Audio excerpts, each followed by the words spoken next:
Merci et bonsoir à toutes et à tous. Oula, je sais pas. Ouais, attends, c'est quoi? Il faut Ouais. juste qu'il soit bien clenché. Ah, ok, Il ne faut pas toucher. désolé. Ok, ben ce soir, donc je vais aborder les sujets d'interopérabilité et la gestion des états entre Vue et React. Avant ça, je vais juste. Ça marche pas non plus pour moi. Ok, me présenter. Donc, je suis Lorelai Moutier, reconvertie dans le développement web depuis. J'ai commencé en 2022. J'ai fait 2 ans d'alternance en France. Avant, j'étais cuisinière. Voilà, un petit détail. Voilà. Vous pouvez me retrouver donc sur GitHub, LinkedIn et j'ai un petit site qui est en construction depuis sa création, donc depuis 1 an et demi, mais qui est en ligne. Mais voilà, il n'y a pas toutes les features qui sont implémentées dessus. Euh, et ça va. Enfin, le site est pas hors sujet avec la présentation, vous allez le voir. Je vais en parler un peu plus tout à l'heure, de toute façon. Pourquoi ce talk? Pourquoi ce sujet? Parce que mon sujet, donc, je l'explique un peu plus, mais j'ai mon site qui est en Vue.js. Et sur ce site, j'ai une section blog, enfin j'ai plusieurs sections en fait, une section aussi projet, portfolio, qui elle est en construction réellement depuis le début. Et je me suis dit, il faut peut-être que je commence à mettre quelques projets dessus. Notamment un projet que j'ai fait l'année dernière qui s'appelle Quack et qui permet en fait de questionner une documentation technique via un chatbot, une interface dans mon site. Je me suis dit, ce projet-là, faut que je le rajoute dans mon site, mais mieux, parce que actuellement, il est un peu cassé. Et récemment, j'ai vu le post LinkedIn de Nicolas Carlo qui disait est-ce que quelqu'un veut parler ce soir-là? J'ai dit oui, et du coup, j'ai cherché un sujet en rapport avec React, parce que ça faisait un petit moment que j'en avais pas touché. Et je me suis dit, pourquoi ne pas refaire mon projet de l'année dernière, mais en React, et l'intégrer à mon site en Vue? Parce que il faut savoir s'amuser dans la vie, et je pense que c'est pas mal. Et je profite aussi de l'occasion pour apprendre de nouveaux concepts parce que récemment en entretien, on m'a demandé comment est-ce que je gérais les états globalement dans une application. J'ai pas trop su quoi répondre parce que je savais pas en fait. Euh, Moi, à mon niveau, quand j'ai travaillé avec certains clients en alternance, j'avais pas à gérer ce genre de choses. J'étais directement focus sur d'autres choses. Donc voilà, je me suis dit, je vais en profiter et j'ai rajouté quelques autres petites raisons. Donc voilà, apprendre de nouveaux concepts, voir si ça fonctionne, même quand c'est pas une bonne idée. Et de toute façon, mon excuse, c'est que c'est sur mon site personnel, c'est un projet perso, donc ça va. J'ai un peu le goût du risque. Et le dernier point, je l'ai rajouté ce matin, ce qui ne nous tue pas nous rend plus forts, parce que c'était un peu la souffrance, ce projet finalement. Voilà, donc je vais commencer en parlant du concept d'interopérabilité, que je résume en cette petite phrase, qui est donc la capacité de différents systèmes, technologies ou logiciels à fonctionner ensemble. Et bonus, si ça ne casse rien, c'est ce qu'on cherche. Et donc, ce qui s'est passé pour intégrer React dans mon site en Vue, au niveau de l'interopérabilité, c'est que j'ai créé un fichier JavaScript, un React Connector. Euh, alors, je me suis pas réveillée un matin en me disant ok, je vais faire ce fichier. En fait, je suis tombée sur un article, malheureusement, je l'ai cherché tout à l'heure, je l'ai pas retrouvé. Euh, donc, éventuellement, je le partagerai sur LinkedIn si je le retrouve. Mais tout ça pour dire que j'étais tombée sur cet article-là qui parlait de ce fichier React Connector. Donc, j'ai repris la logique qui est en fait donc un fichier qui va permettre de faire un lien entre notre application Vue et une application React à intégrer au projet. Ah ok, désolé, j'avais pas vu qu'il y avait le... Ouais. Donc on a des imports, notamment le create route, qui va nous permettre donc de rattacher React à un élément du DOM, c'est-à-dire que React et Vue vont au final être compris dans le même DOM. On a donc une classe React Connector qui contient le constructeur qui va permettre justement de prendre un élément du DOM et d'attribuer React à cet élément-là, enfin de le rendre à cet endroit-là. Et il faut que j'arrête de faire ça. Et puis on va rendre donc le composant React à l'endroit sélectionné précédemment. Donc ça, c'est juste pour rendre le composant React ou l'application React dans mon cas dans un site en vue. Donc là, ce qui se passe, je vais m'en servir quand même, je l'ai acheté pour aujourd'hui.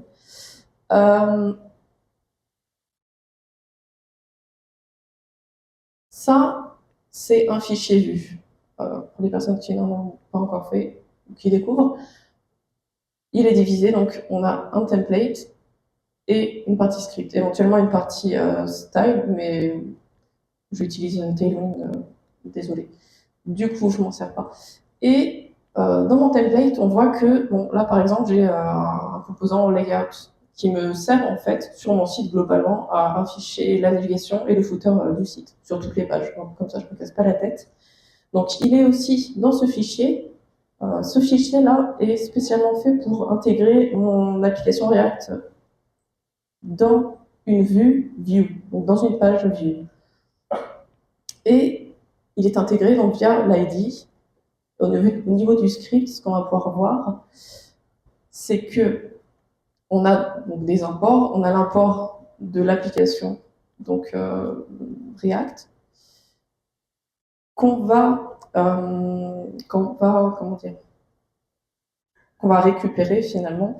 Et on a la création donc d'une instance de React Connector et l'application va être intégrée dans la vue via l'ID.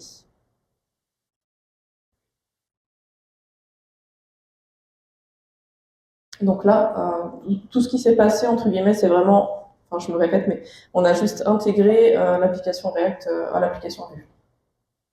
Maintenant, l'autre partie du sujet, c'est la gestion des états. J'avais de grandes ambitions pour ce projet. Malheureusement, le temps passe et j'avais pas forcément toutes les connaissances. Du coup, j'ai dû faire des choix et j'ai décidé de prendre un exemple simple et vous allez voir, mais j'ai décidé de partir sur une gestion de thèmes sombres et clairs.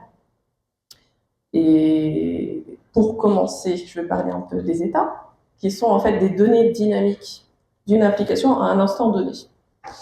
Et l'état peut être local ou global. Donc dans mon cas, clairement c'est global puisqu'il est partagé non seulement entre plusieurs composants, mais entre plusieurs frameworks.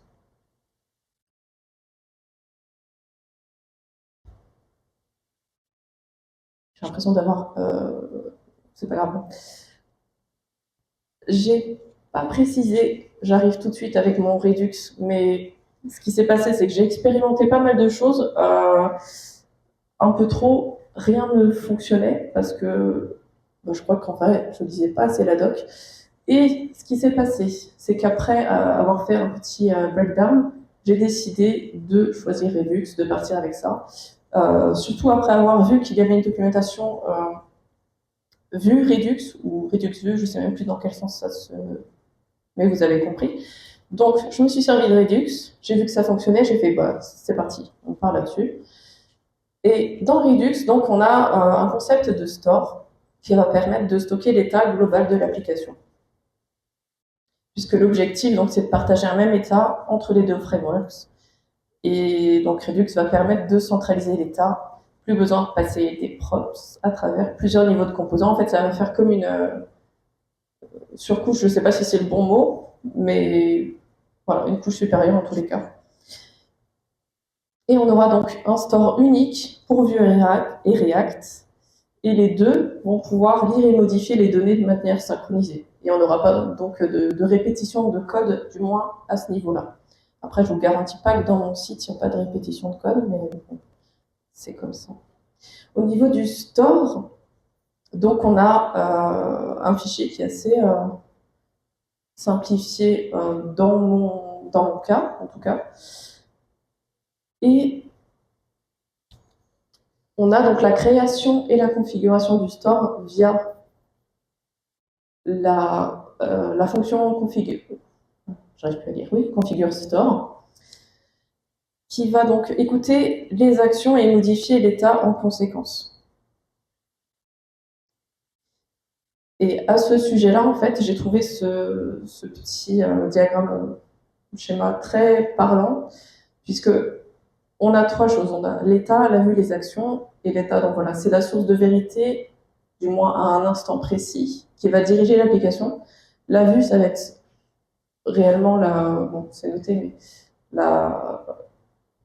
la représentation en fait de l'état.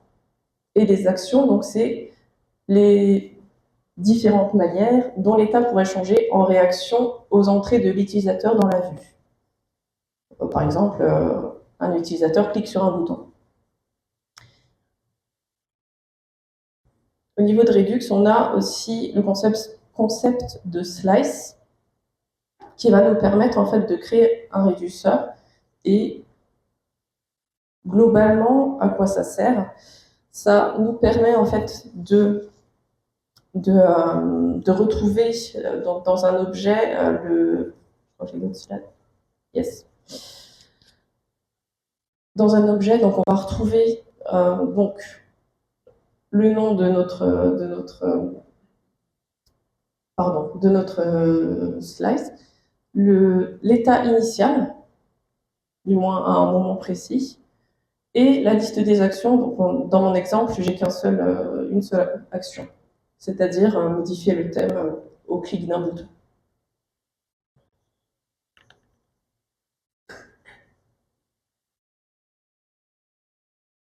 Donc là, la prochaine étape, c'est, parce que je récapitule, on a le store, on a React dans Vue, on a tout ça, mais maintenant, comment est-ce qu'on s'assure que Vue va pouvoir accéder à Redux? Donc on importe useSelector et useDispatch. Vous allez voir qu'on les importe, je ne vais pas vous spoil, mais vous allez voir juste après, qui vont pouvoir en fait récupérer une partie de l'état Redux. Donc ici, nous, l'état qui nous intéresse, c'est le dark mode. Est-ce qu'il est dark, est-ce qu'il n'est pas dark? Ça, c'est la question. Et ça nous permet aussi d'envoyer des actions donc à Redux, et c'est grâce à cette fonction, la fonction dispatch, useDispatch, qu'on pourra déclencher le toggle theme, qui nous permet donc de changer le thème. Et pour React, en fait, c'est le même principe. On importe aussi useSelector, useDispatch. On a toujours notre petit toggle theme. Et donc, on récupère nos informations, on accède du moins à la valeur stockée, qu'on stocke, deux fois stockée, dans une variable. Puis, une fois que, globalement, une fois que le bouton est cliqué, ce qui se passe, c'est que l'état va être inversé et mis à jour dans Redux, ce qui va forcer aussi donc, le composant React à se re-render. Et le choix du thème sera sauvegardé dans le local storage. Donc, le résultat, alors, que je ne fasse pas de bêtises là. Ouais. Mon site magnifique. Donc là, on est sur la page, je vais vous montrer. Là, on est sur la page d'accueil, la page projet, la page, qui n'est absolument pas terminée, comme vous pouvez le voir. On va se mettre sur cette jolie page. Et ce qu'on va pouvoir voir, c'est qu'on a notre petite icône ici. Donc, dans le footer vue, la navigation, pour rappel, et le footer sont en vue. Et l'application React, finalement, c'est la navigation et la page. Donc, ces trois pages-là.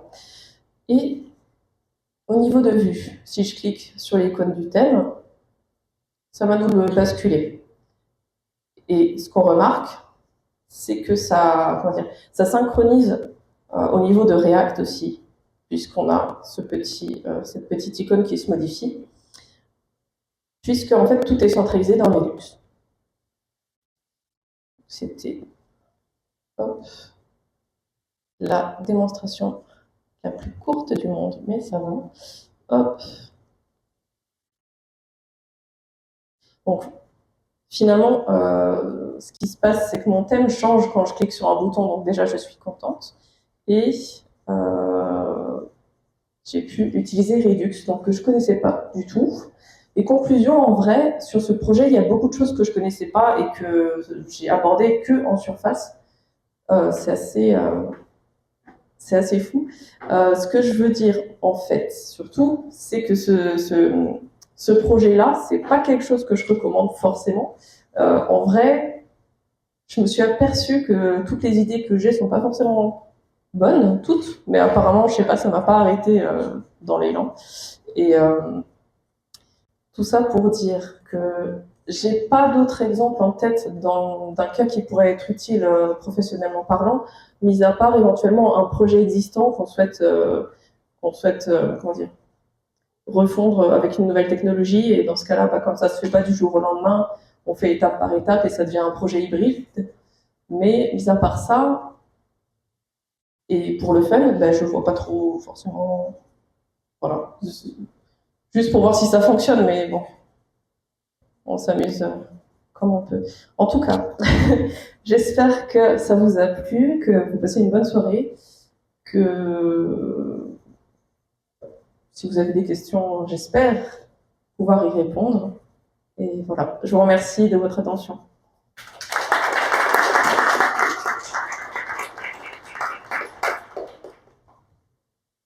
Oui. Oui. Est-ce que c'est l'application React, l'application que vous avez créée avant, ou bien c'est sur des composants React? Alors moi, ce que j'ai fait, c'est vraiment, j'ai réellement créé une application React dans mon application en vue. Donc, architecturalement parlant, c'est dégueulasse. Mais c'est voilà. Sur le coup, je me suis dit, je vais faire comme ça. C'est le premier truc qui me vient à l'esprit, mais apparemment, les premières choses qui me viennent à l'esprit sont pas forcément les bonnes. Donc voilà. Oui. J'ai peut-être mal compris présentation, mais c'est une fois que l'État state management, une fois que tu mets le state dans l'application React, tu utilises Redux. Mais peut-être je l'ai manqué, mais comment tu fais ce transfert initial de Vue à React pour que ça rentre dans Redux? De Vue à React, ce qui se passe, c'est qu'au niveau du... Attends. Donc, attends que je dise pas de bêtises. Attends, est-ce que j'ai bien compris ta question déjà? Comment est-ce que ta question c'est comment Vue récupère l'état? Mais de ce que j'ai compris, c'est que c'est Vue qui je ne connais pas les mots en français, mais Tu peux parler en anglais si tu veux. that Vue wraps the React component or portion. How do you get it from the Vue into the React so that it can be entered into the Redux? Which I'm, from what I understand, you're using Redux to state manage from the React downloads, right? Oui. Donc, comment via Vue, je partage à React aussi. En vrai, ce que j'ai fait là, c'est surtout que c'est React qui va récupérer l'état de Redux et Vue aussi qui fait la même chose. Mais en réalité, les deux vont être connectés uniquement par le React Connector, donc le fichier JavaScript du tout début. Mais sinon, oui, en vrai, c'est chacun des deux qui va récupérer l'état en quelque sorte. Donc, la fonction Vue utilise aussi Redux? Oui. il y a Basically, Redux is wrapping both you and React. Okay. They both speak with Redux. c'est ça, oui, I was like, exactement. I was kind of confused as like if it was being like shared via props, then everything was on the React side. C'est Redux qui est sur le dessus et Redux parle aux deux. C'est ça, oui, c'est ça, exactement.